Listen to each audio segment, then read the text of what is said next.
supposed to be radio. Let's see whether we can make this work. Nothing else seems to be working this morning, as usual. Do you really want to stop? No, we don't. We're broadcasting. Okay. All right. All right. Let's go.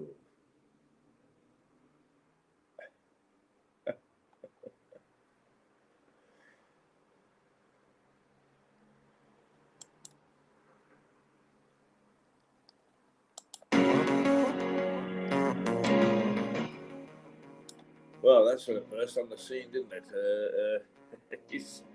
For those of you who are used to seeing the television will come along at 8 o'clock. For the moment, we're concentrating just a little bit on radio, just to get you started for the day. Mainly because when we get the radio sorted, it means that those of you who are lying in bed and want to phone in and yell at me and scream at me, certainly can do so.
Well, good morning, Rousal Radio from Mirador Television, and we're doing, well, it would have been a half hour, 7:38 by the time we finished fiddling around with things this morning, but we are getting used to some of these things, and we hopefully will get a couple of experts in to show us how to do it properly. First of all, it would be interesting for you, I think, the headlines, because coronavirus continues to dominate, whether we like it or not. Incidentally, Paul Fowle will be along at about 8:20 this morning on Mirador Television, and he will be discussing things in the business world, and I'm sure that what's happening to the travel industry is going to be one of the things that he will want to concentrate on. Because the Daily Telegraph this morning is the public told to abandon summer trips abroad. Well, you know, couldn't you see it coming? And the Daily Mail, which has traditionally always been pro-government, well, traditionally it has a tendency towards the right, shall we say. It is centre-right. Is having a real go at Boris. I don't know what he's done to upset them or what the background fight is, but they certainly don't like him very much. And wish you were clear, ministers. And basically, I think that absolutely right in this. We keep on getting mixed signals from the government, and the key public relations, communications diktat to any organization, whether it be government or private enterprise or even just a little charity down the road, is speak with one voice. If you speak with many voices, it's all very well for people to say, oh, well, I was heard, or it's my turn, or whatever. Actually, what happens is nobody understands what the hell you're saying. And that's exactly what's happened with this government. Nobody understands, because one minister will say one thing, and the Prime Minister will say another, and another minister will say a third. So wish you were clear, ministers, what on earth is going on in terms of letting us know what's happening.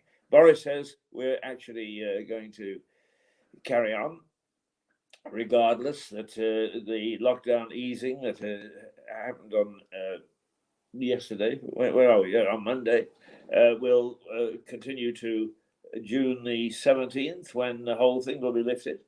Other people are saying, "Oh no, hang on, you can't count on that." Well, he's the Prime Minister; he should speak, and then they should go and say, "We've got to actually say something different, Prime Minister," or "How do we do that? How do we actually change the tone of what you're saying?" But let the guy who's at the top, because that's politics, you see, they're all vying for power. And I'm getting sick and tired of it, to be quite honest with you. All these people who want to get power, yeah, you're just, it's not very seemly, not very seemly at all. And I really agree with the Daily Mail. Come on, tell us what's happening, and tell us with one voice and clearly. The PM faces backlash over local lockdowns. Well, I don't know what the poor guy. I'm not a great fan of Boris in many ways, but I do feel for him, because how the hell does he handle various things? We've got an Indian virus now that has come back. It's in certain places. How do we handle it? The way that we've successfully handled it throughout the country, except that we do it in little pockets. Oh, well, you can't do that. Well, why not? Let me tell you a little story about a local community. 1,000 years ago, not quite 1,000 years ago, in the 1300s, when the plague, bubonic plague, hit Britain. And there's a little village not far from here, up the river, about 1.5 miles, called Hamsey. And if you go there are about 5 houses. The church is a little way out of the village, and there are only faint traces of the manor left in the ground, and some say it never was built properly because everybody abandoned it because of the plague. Basically, traditionally, although this is handed down history, not written history apparently, is the villagers of Hamsey, to stop passing on the Black Plague, put blackthorn around the village in thickets so that people couldn't get in and couldn't get out. And they all starved themselves to death to make sure that they didn't actually pass on this dreadful, dreadful disease. And there is another village, about a thriving village, about a mile away, called Offham or Opham. And it is off Hamsey. And that's where the villagers who survived, or who were on the outside when the thicket was put up, they went and they started this new village. Now, if that sort of spirit would prevail today, then we would not have these headlines of PM faces backlash over local lockdowns. If you've got it for some reason, and it may be that more people have come from overseas into that area or whatever, if you've got it, you've got to do something about it. Otherwise, the rest of us are going to catch it again. And I don't think this country has got the backbone. And why should it? I'm not suggesting it should have to go through another lockdown. It's damn near finished us. It damn near finished this television station. It damn near finished me, and it damn near finished hundreds and hundreds of people that I know. And there are thousands around the country that it damn near finished. So to go back into lockdown is the last thing that we want. But if a few people have to do that to save the rest of us, then they should be willing to do so. Difference in spirit between Hamsey of 1300s and the UK of today. Sorry to say it. Boris Nurse quits NHS. Oh, the Metro couldn't wait to. That's the Metro, the London paper, London Daily paper, edited for a while by George Osborne, who has no love for anybody in the government because he was snubbed and dumped. Oh, poor old George had a bad time, poor boy. So he doesn't like anything to do with the government at all. But what they're saying is that the nurse who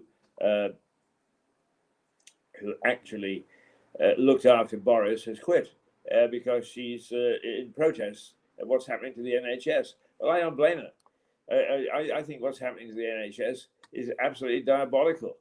Now, I mean, to all intents and purposes, our local scene they're great on the jab.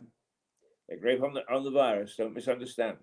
But this monolith that they've created, which is called the infirmary or whatever it's called, the furnace, or anyway, it's let's create this great big surgery with all the surgeries locally, and then we can look after you much better. Well, you can't, and you haven't, and it's a complete and utter disaster. And it's time that you did something about it.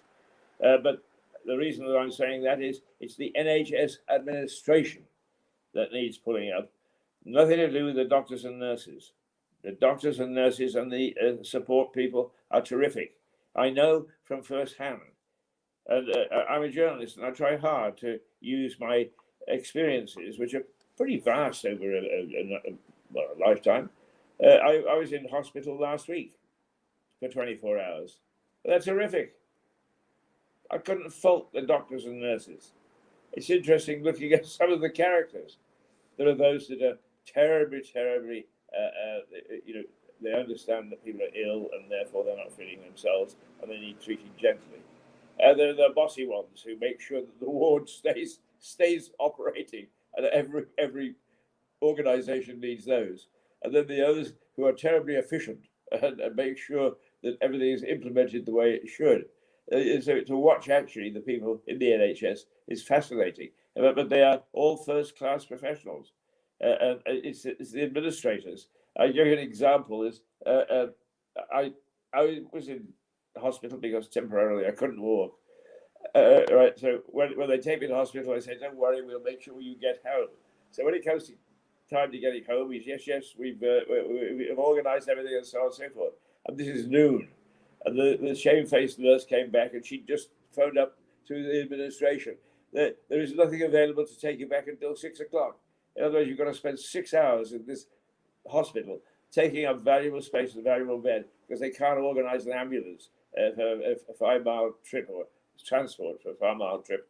I mean, it's like the person that takes you out for the evening, and you get to the end of the evening, you had a lovely dinner, and they start to feel in their pockets, say, "Oh, I left my wallet at home. Have you got any money?"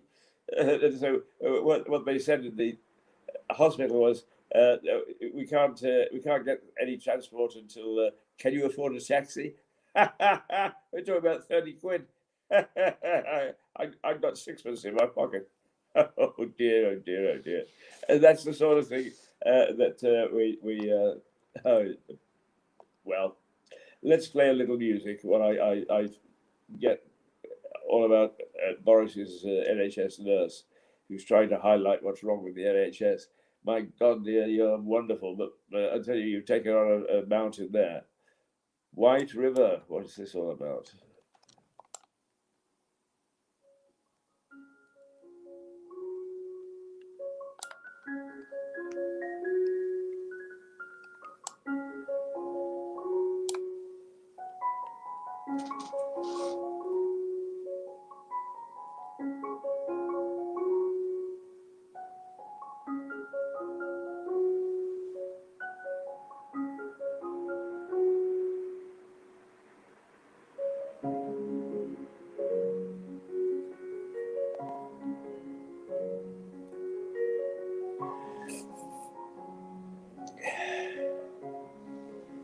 Hello, very good morning to you.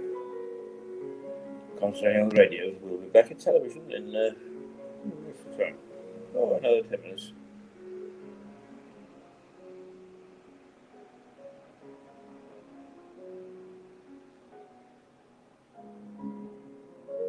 Oh, just see. Yeah, a lovely lady from Armenia. Fantastic place. We must play something with her today. Great choice.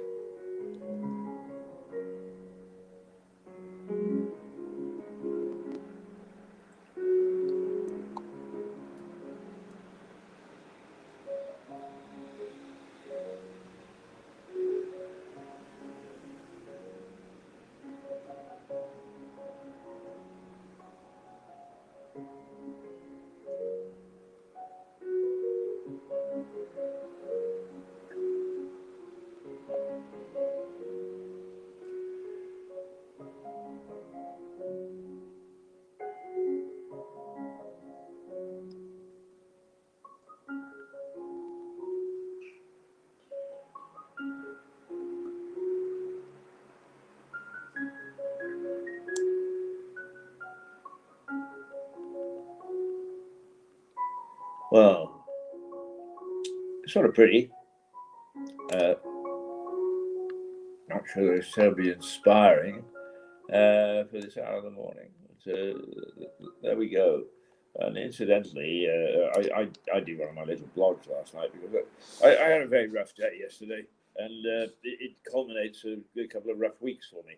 And I started to feel sorry for myself. And whenever I feel sorry for myself, I dig out inspirational music. Normally, it's Jerusalem, and did those feet in ancient times, and then it's Satchmo with We Have All the Time in the World. We have all the time in the world. The theme song in the movie where James Bond's wife is shot in the very last scene by the bad guys.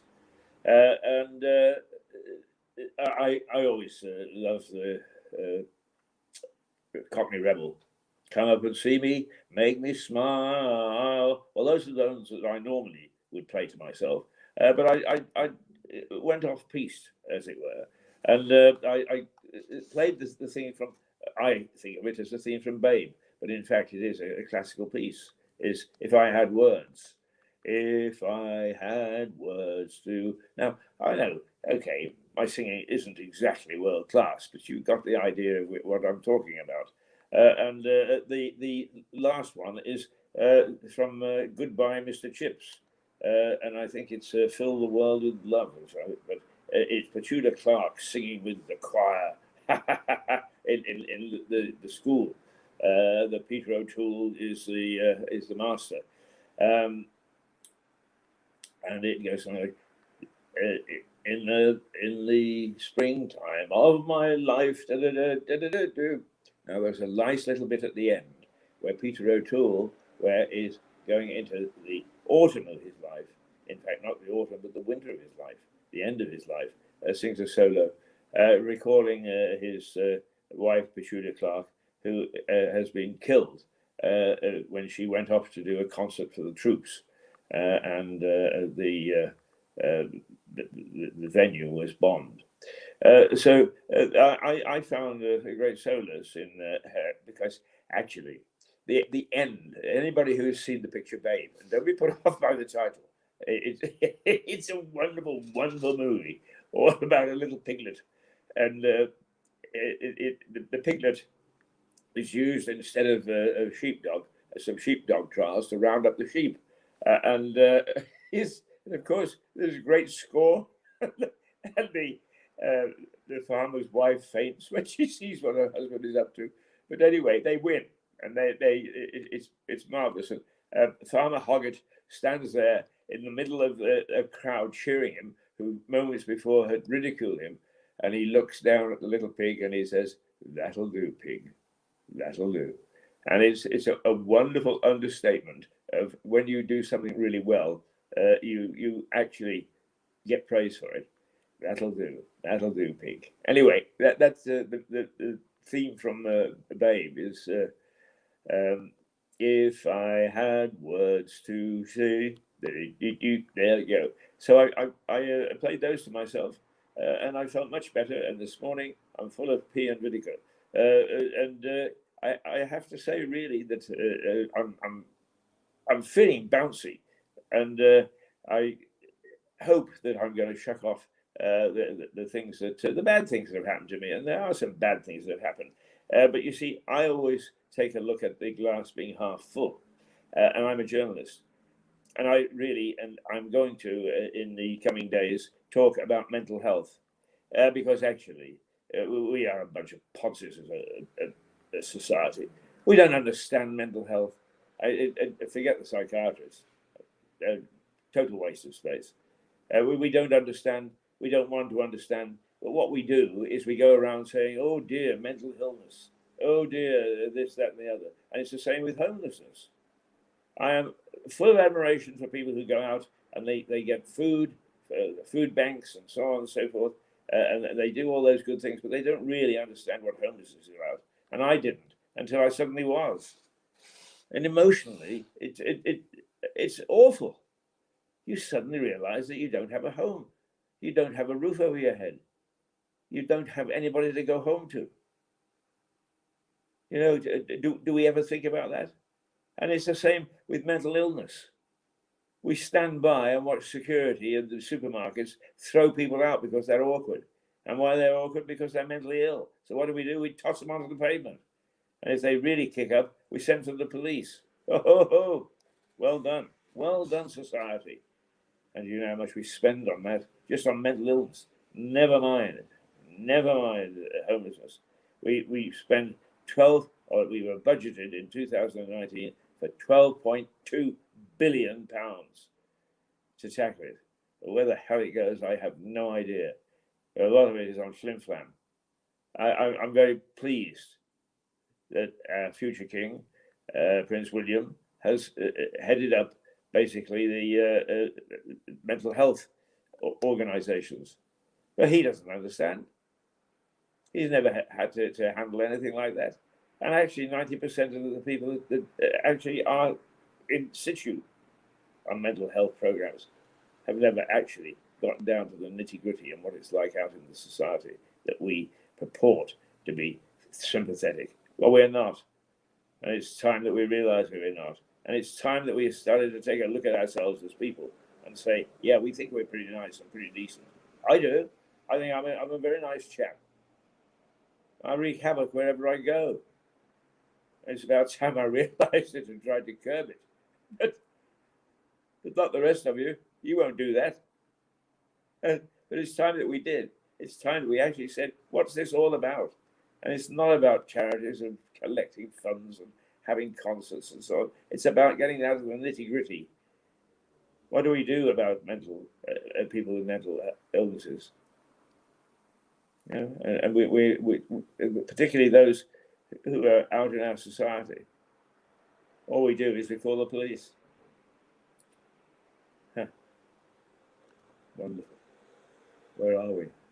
7:58. Well, I was late 5 minutes starting, and I'm afraid that I'm going to have to be. I'm going to have to go in a minute. But I do want you to listen to this lady because we play this whenever we do a program on the Priory here in this. We play this because it's quite haunting.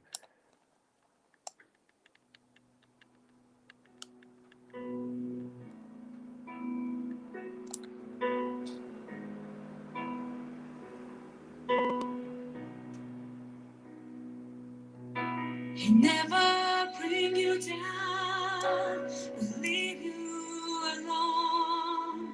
Trust him all in now, 'cause he's alive. He'll lead your way through darkest of times. He'll never let you go. And he'll be there for you. And he'll be there for you.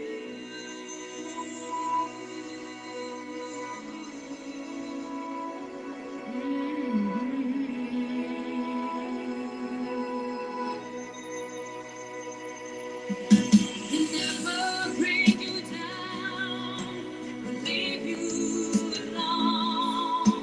Trust him all the time, 'cause he's alive. And he leads your way through darkest of times. He never lets you go. He'll be there for you. He'll be there for you. He'll be there for you. He'll be there for you. And he'll be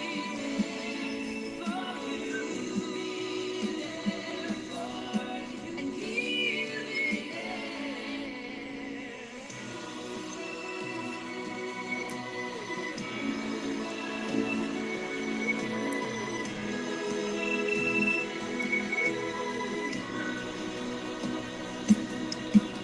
Look at him, you'll say. Yemesia, out of Yerevan in Armenia, a place that I've been to half a dozen times, and I love it. Tiny, but it's beautiful. and the hinterland is beautiful too. Very interesting. Wish I'd got time to tell you about it this morning, but I haven't. We have to go. So this is Raza Radio. It's part of our new experiment, and hopefully we'll learn from this, and we'll carve out the little glitches, and away we will go. So we say goodbye to you, and we'll be back in 5 minutes or so with Mirador Television and Break an Egg.